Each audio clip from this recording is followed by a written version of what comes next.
Now we take a sneak peek into the Atlantic and what's happening.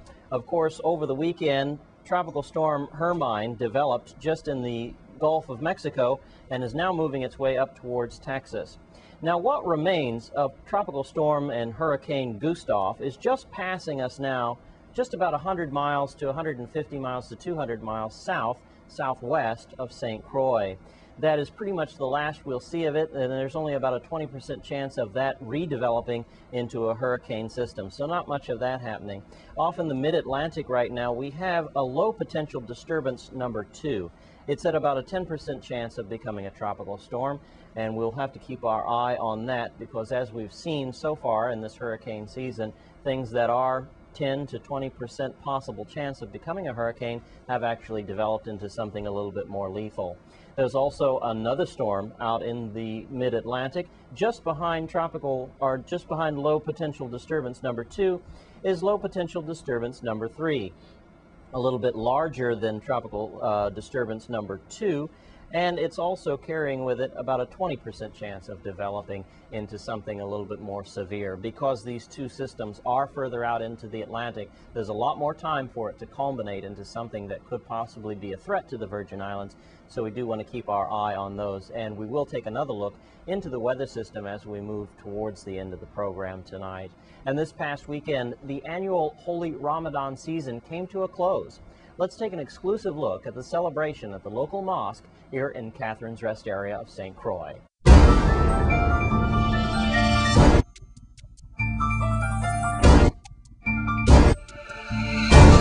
بسم الله الحمد لله والصلاة والسلام على رسول الله وآله ومن والاه.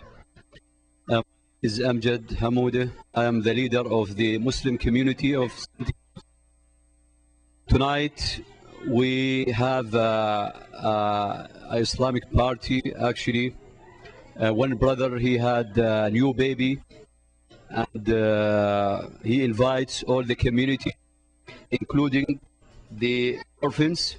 We have the orphans today from the Louis Queen's Orphan House, and here is around 1,000 people, and we have the mosque here. As a Muslims, we should take care of the orphans, and our Prophet, peace and blessing be upon him, told us, if you're taking care of the orphans, you will be with me in paradise.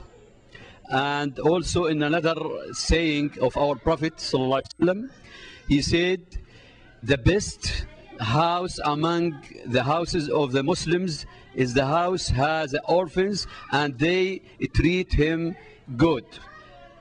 And that's how the Islam ordered the Muslims to take care of the orphans. So also I am advising all the people in St. Croix to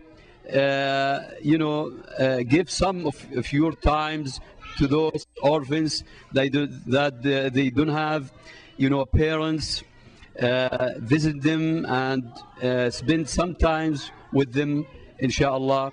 Again, thank you very much for your visit, and I hope to visit us again. My name is Ibrahim Yusuf, or Abraham. We're here at the Islamic Mosque. It's also known as Masjid in Arabic. We have a special occasion tonight. A man from our community, a Muslim man, just had a baby boy, and he is celebrating the birth of a child by feeding a large number of people, a large crowd. It's a celebration of childhood. It's a celebration of birth. We come together and we eat, and it sort of highlights the importance that we place on our on children and our commitment to children. And we also thought that it would be also a nice occasion to have Queen Louise Home children be here.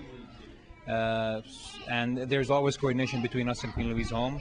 We try to contribute to their institution as much as we can, and this is another example. We have them here, Queen Louise Home children, and they had they ate, they played, they had fun with children from our community, our own community, and that's in regards to tonight. But the larger picture, if you look at the larger picture, Islam does require us to pay particular attention to the orphans, and it's actually it's an obligation that Islam places on Muslims in particular, that we are obligated towards the orphaned in any society, and that they are they're ultimately on our shoulders and our responsibility, and that's why we have them here also tonight. So it plays into our wider philosophy, and it's not just a backdrop for